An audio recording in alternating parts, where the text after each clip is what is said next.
Hello दोस्तों, स्वागत है आपका हमारे यूट्यूब चैनल में। मैं आप लोगों को जो DSSB PGT के क्वेश्चंस करवा रही थी ये हम लोगों के यूपी PGT के लिए भी इम्पॉर्टेंट होंगे। उन्हीं के आगे के वीडियोज बना रही हूँ मैं। तो इसके आगे के क्वेश्चंस हैं, शिमला पर्वतीय स्टेशन किस क्षेत्र में स्थित है? तो इसमें ए दिया है शिवालिक पर्वतमाला, बी है पीर पंजाल क्षेत्र, सी है धौलाधार पर्वतमाला और डी दिया है शिमला पर्वतमाला। तो इसमें सी ऑप्शन सही होगा, धौलाधार में पाई जाती है। शिमला पर्वतीय स्टेशन जो है ये धौलाधार पर्वतमाला में स्थित है। लघु या मध्य हिमालय में मसूरी, नैनीताल, रानीखेत तथा दार्जिलिंग जैसे नगर स्थित है। मध्य हिमालय में स्थित पीर पंजाल श्रेणी का विस्तार जम्मू कश्मीर तथा हिमालय में पाया जाता है। शिवालिक हिमालय की सबसे बाहरी तथा नवीनतम पर्वत श्रेणी है। इसे बाह्य हिमालय एवं उप हिमालय भी कहते हैं। अगला क्वेश्चन देखते हैं। जो मिट्टी गीली होने पर चिपचिपी हो जाती है और सूखने पर उसमें दरारें पड़ने लगती हैं उसे क्या कहते हैं? तो ए दिया है लैटेराइट मिट्टी, बी दिया है सैंडी या बलुई मृदा, सी है ब्लैक काली मृदा और डी है मार्सी या धसाऊ। तो इसमें जो है बी, ये सी ऑप्शन सही होगा, काली मृदा।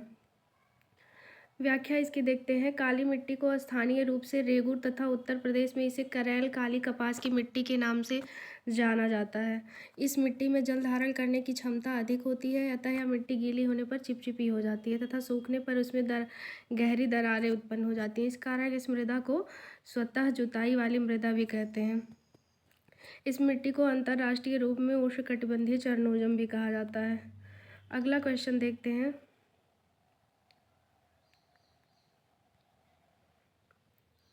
अगला क्वेश्चन है हमारा, लैटेराइट मिट्टी मुख्य रूप से कहाँ बनती है? ए है पहाड़ी क्षेत्रों में, बी है पठार वाली ऊंची भूमि के क्षेत्र में और सी दिया है इन द प्लेन एरियाज मैदानी क्षेत्रों में और डी दिया है समुद्र तटीय क्षेत्रों में। तो इसमें बी ऑप्शन सही होगा, ये पठार वाली ऊंची भूमि के क्षेत्र में जो है लैटेराइट मिट्टी बनती है। इसकी व्याख्या है, लैटेराइट मिट्टी सह्याद्री, पूर्वी घाट, राजमहल की पहाड़ियों, सतपुड़ा, विंध्य, असम तथा मेघालय की पहाड़ियों और ऊंची पठार वाली ऊंची भूमि के क्षेत्रों में पाई जाती है। ये मानसून सदृश है, ये इंपॉर्टेंट लाइन है, मानसून सदृश मौसमी वर्षा वाली उष्णकटिबंधीय जलवायु की विशिष्ट मिट्टियाँ हैं। ये मिट्टी भीगने पर कोमल तथा सूखने पर कठोर और ढेलेदार हो जाती है। इस मिट्टी में लोहे के ऑक्साइड की उपस्थिति पाई जाती है, जिस कारण इनका रंग लाल होता है। अगला क्वेश्चन है, भारत में मिट्टी का निर्माण किससे प्रभावित होता है? एल्टीट्यूड, ऊंचाई, बी क्लाइमेट दिया है, सी है बोथ एल्टीट्यूड एंड क्लाइमेट और डी दिया है नन। तो इसमें जो है बी ऑप्शन सही होगा, जलवायु। क्लाइमेट जो है वो मिट्टी। देखते हैं इसकी व्याख्या में। मृदा जनन एक जटिल तथा निरंतर होने वाली प्रक्रिया है। पैतृक शैल, जलवायु, वनस्पति, भूमिगत जल, अपवाह, सूक्ष्म जीव तथा मानव सहित अनेक कारक जो होते हैं वो मिट्टी की प्रकृति को निर्धारित करते हैं।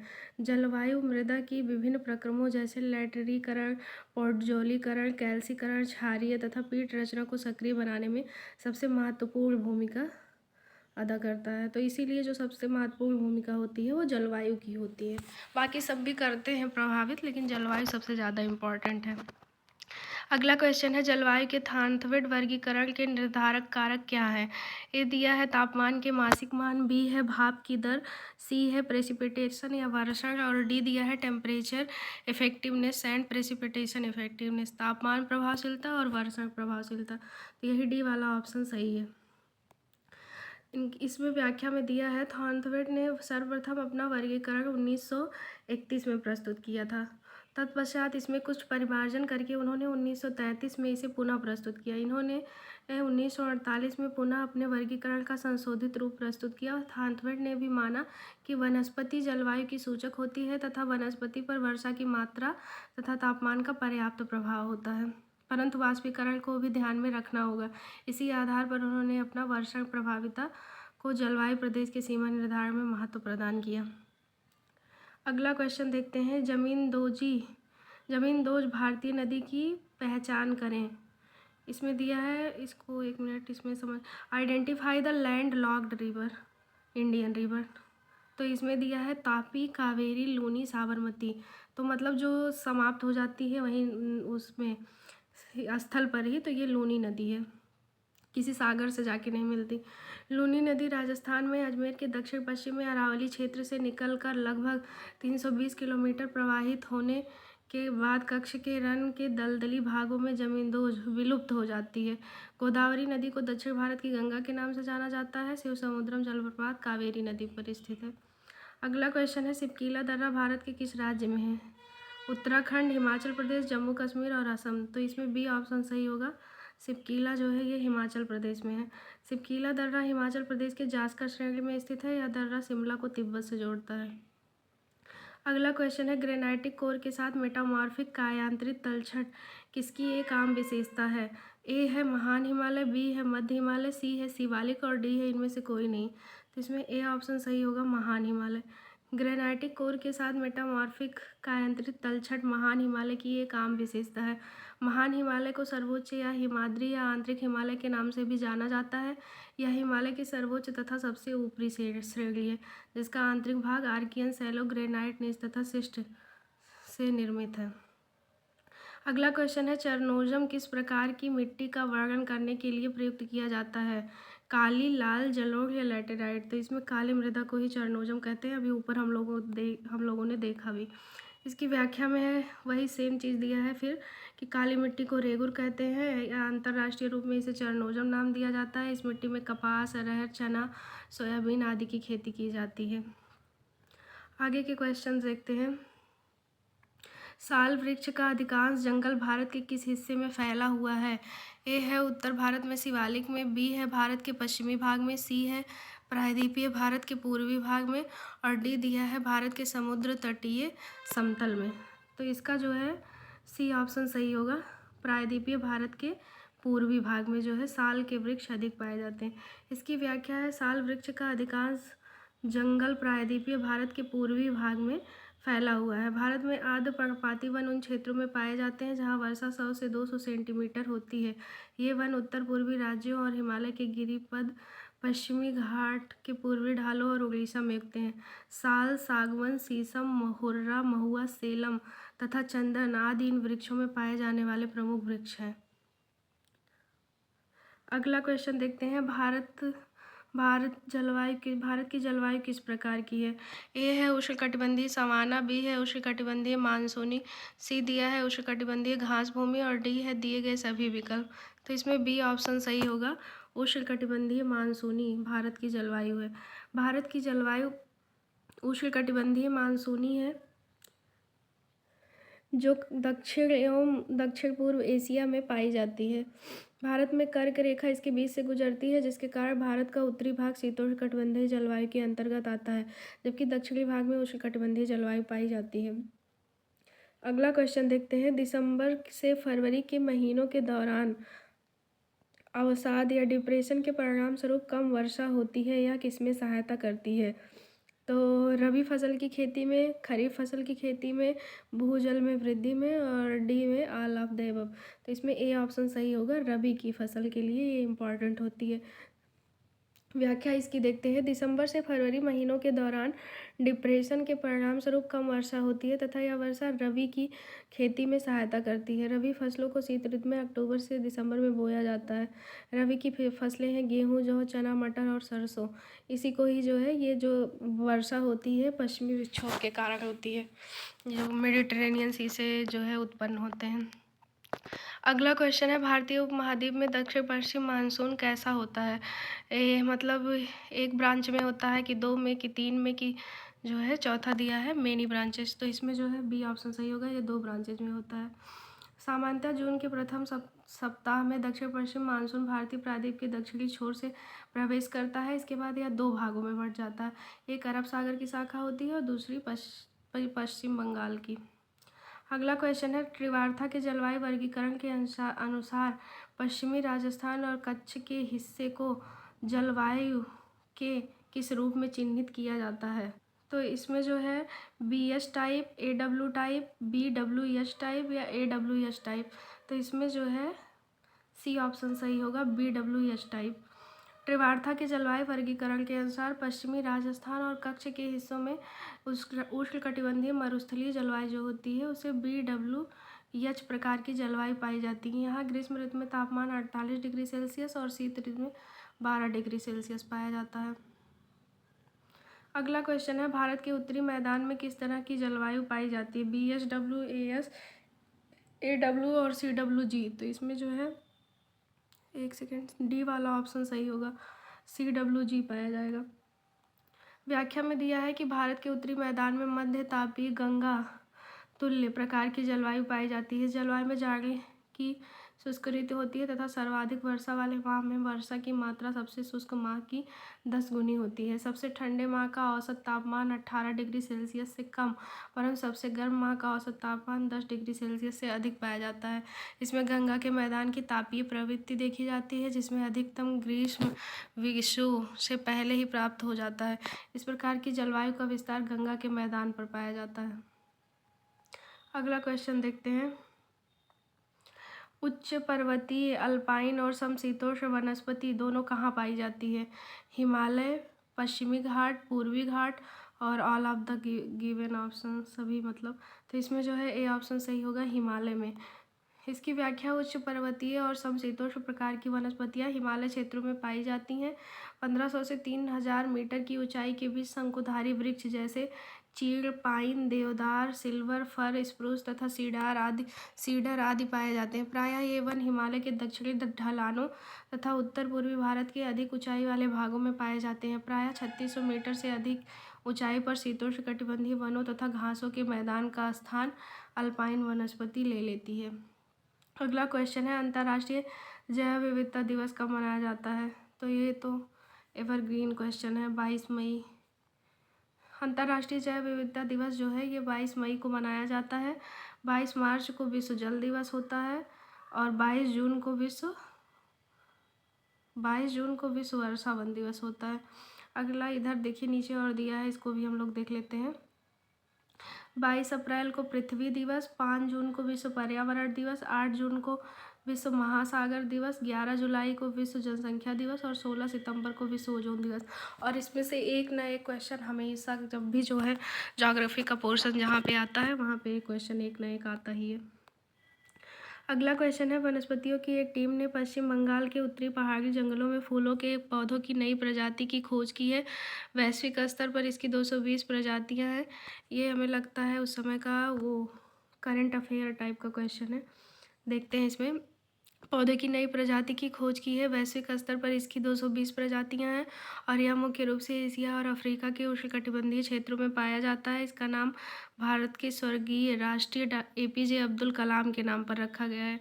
इसका नाम बताएं। असीमम बेसिलकम राइपेट्स कलामी, सी है असीमम कलामी और डी है एब्रस पिक्टोरियस एल। तो इसमें जो है ये बी वाला ऑप्शन सही होगा, ड्राइपेट्स कलामी। इसकी व्याख्या देखते हैं। वनस्पति शास्त्रियों की एक टीम ने पश्चिम बंगाल के उत्तरी पहाड़ी जंगलों में फूलों के एक पौधे की नई प्रजाति ड्राइपेट्स कलामी की खोज की गई है। वैश्विक स्तर पर इसकी 220 प्रजातियां हैं और यह मुख्य रूप से एशिया और अफ्रीका के उष्णकटिबंधीय क्षेत्रों में पाया जाता है। इसका नाम भारत के स्वर्गीय राष्ट्रपति APJ अब्दुल कलाम के नाम पर रखा गया। अभी भी ये इम्पोर्टेंट है, अगर पूछ लिया कि हमारे राष्ट्रपति के नाम पर कौन सा रखा गया है फूल की प्रजाति का नाम, तो ये याद कर लीजिए, ड्राइपेट्स कलामी पश्चिम बंगाल में पाया गया था। वन्य जीव के विलुप्त होने का निम्नलिखित में से कौन सा एक कारण नहीं है? पॉल्यूशन, प्रदूषण, पोचिंग ऑफ वाइल्ड लाइफ, वन्य जीवों का शिकार, संकर किस्में, हाइब्रिड वेराइटीज और डी दिया है प्राकृतिक वास का विनाश। तो इसमें जो है सी ऑप्शन सही होगा, क्योंकि इससे जो है प्रजाति पर कोई वो नहीं होता है प्रभाव। वन्य जीव के विलुप्त होने का कारण संकर किस्में नहीं है, बल्कि प्रदूषण, वन्य जीवों का अवैध शिकार, प्राकृतिक वास का विनाश तथा बिखराव और बाहरी विदेशी प्रजातियों का प्रवेश तथा स्थानांतरित कृषि जो है ये वन्य जीवों के विलुप्त होने के लिए प्रमुख कारण बनते हैं। अगला क्वेश्चन है, बाघ अभ्यारण्य और राज्य के सही मिलान की इनको पहचान करना है। सरिस्का दिया है राजस्थान में, कॉर्बेट दिया है मध्य प्रदेश में, सी दिया है बांदीपुर जो है ये तमिलनाडु और गिर राजस्थान। तो इसमें जो है सही मिलान की पहचान करें। सही जो बताना है गिर राजस्थान, एक सेकंड, गिर गुजरात का है, सॉरी यार। इसमें जो है ए वाला ऑप्शन सही होगा, सरिस्का राजस्थान। सरिस्का जो है ये राजस्थान का हो जाएगा। कार्बेट जो है ये उत्तराखंड का है। हैली वाला सबसे पहला हमारे यहाँ का है। और जो है ये बांदीपुर कर्नाटक और गिर जो है ये गुजरात का है। अगला क्वेश्चन है, सही मिलान वाले युग्म की पहचान करें। कार्बेट जो है गैंडा, काजीरंगा कस्तूरी हिरण, गिर हाथी और डी में चिल्का दिया है फ्लेमिंगो। तो इसमें जो है डी वाला ऑप्शन हमारा सही होगा, क्योंकि यही सही जो है मिला है, बाकी जो है सब गलत है, सब गलत मिलान है। देखते हैं बाकी में क्या क्या पाया जाता है। तो कार्बेट जो है ये बाघ के लिए प्रसिद्ध है, काजीरंगा जो है एक सींग वाले गैंडे के लिए फेमस है, गिर जो है शेर के लिए है और चिल्का झील जो है ये फ्लेमिंगो के लिए है। अगला क्वेश्चन है, भारत में जीव मंडल रिजर्व की संख्या कितनी है? 14, 16, 18, 20। तो इसमें जो है 18 होगा। देखते हैं क्या सही है, सी वाला ऑप्शन, सी इसमें सही है। भारत में जीवमंडल रिजर्व की संख्या जो है ये 18 है। एक सेकेंड, 18 है।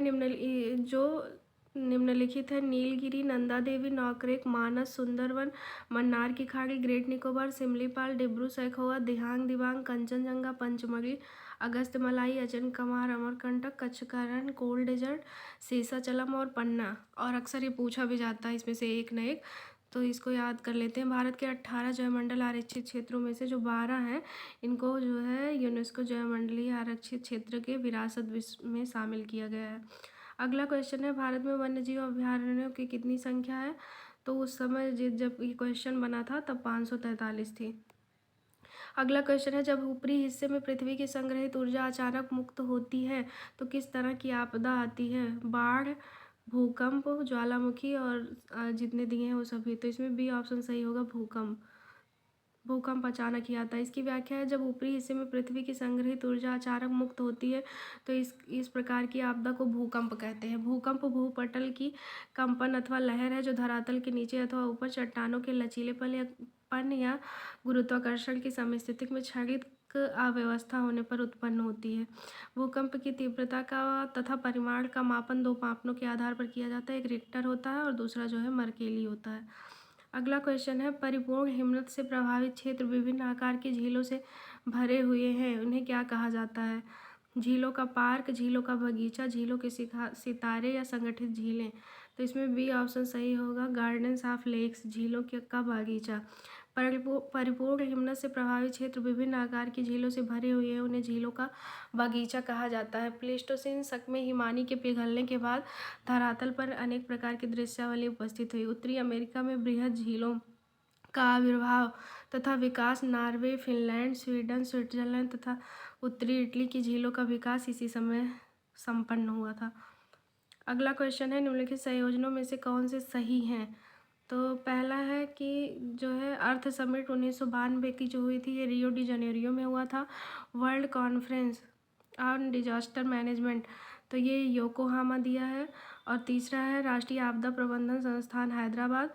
और चौथा है अंतर्राष्ट्रीय केंद्र सुनामी संबंधी जानकारी के लिए, तो ये होनालुलु है। तो इसमें जो है पूछा है कि एक सेकेंड, कौन सा इसमें कौन कौन से सही सुमेलित हैं? तो ये वो पहला वाला तो ये सही ही है, क्योंकि पृथ्वी शिखर सम्मेलन जो हुआ था ये रियो डी जनेरियो ब्राज़ील में हुआ था। दूसरा जो है ये आपदा प्रबंधन संबंधी विश्व सम्मेलन 1994 में योकोहामा में हुआ था, ये भी सही है। और तीसरा है राष्ट्रीय आपदा प्रबंधन संस्थान जो है ये हैदराबाद में है, ये भी सही है। तो एक सेकेंड, नहीं, पहला और दूसरा सही है। और अंतर्राष्ट्रीय जो सुनामी का केंद्र बता रहा होनालुलु, ये भी सही है। तो इसमें जो है पहला, दूसरा और चौथा सही है, तो ए वाला ऑप्शन सही होगा। ये राष्ट्रीय आपदा प्रबंधन संस्थान हैदराबाद में नहीं है। देखते हैं इसमें, देखिए पहला, दूसरा और चौथा सही है। इसमें राष्ट्रीय आपदा प्रबंधन संस्थान जो है ये नई दिल्ली में स्थित है, ना कि हैदराबाद में। अगला क्वेश्चन है, आरक्षित वन वे किस तरह के वन हैं? मनुष्यों के लिए आरक्षित बी दिया है जहां शिकार करना और मवेशी चराना प्रतिबंधित है, और सी दिया है वाणिज्यिक उपयोग के लिए आरक्षित और मवेशी चराने के लिए निषिद्ध, और डी है औषधीय पौधों के लिए आरक्षित है। तो इसमें जो है बी ऑप्शन सही होगा, जहां शिकार करना और मवेशी चराना प्रतिबंधित है। ऐसे वनों को आरक्षित वन कहते हैं। इसकी व्याख्या है, आरक्षित वन वे वन है जहाँ शिकार करना और मवेशी चराना प्रतिबंधित है। भारतीय अधिनियम या किसी अन्य राज्य वन अधिनियम के प्रावधान के अधीन निर्मित क्षेत्र जिसमें पूर्ण सुरक्षा निहित हो। आरक्षित वनों में सभी कार्यकलाप तब तक प्रतिबंधित हैं जब तक उनकी अनुज्ञा प्राप्त न हो।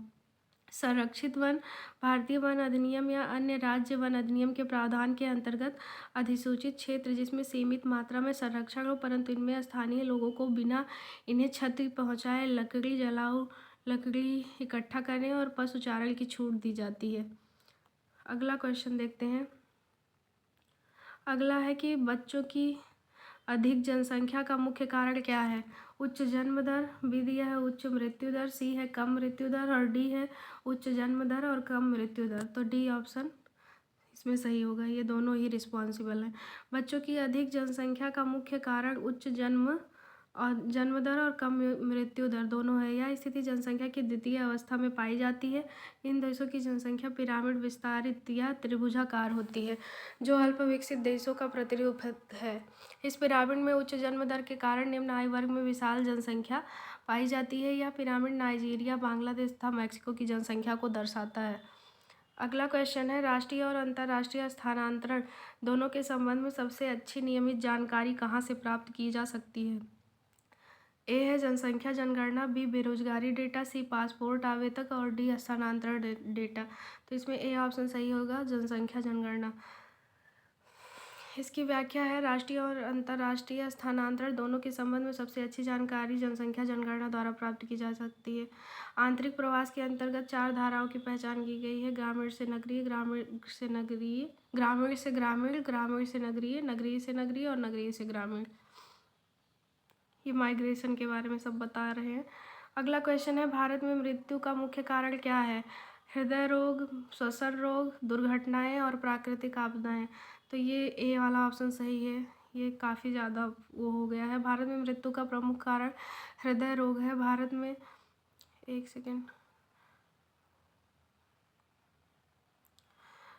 में 24.8% मृत्यु जो है वो हृदय रोग के कारण होती है। अगला क्वेश्चन देखते हैं, 1971 से 81 के दौरान भारत के किस राज्य में उच्चतम जनसंख्या वृद्धि दर्ज की गई थी? तो इसमें जो है सी ऑप्शन सही है, नागालैंड में। आज के लिए इतना ही, थैंक यू। और अगर हमारा इनिशिएटिव अच्छा लगे तो प्लीज़ हमारे चैनल को लाइक, सब्सक्राइब और शेयर कीजिए। और आगे का क्वेश्चन हम लोग नेक्स्ट वीडियो में देखेंगे। Thank you.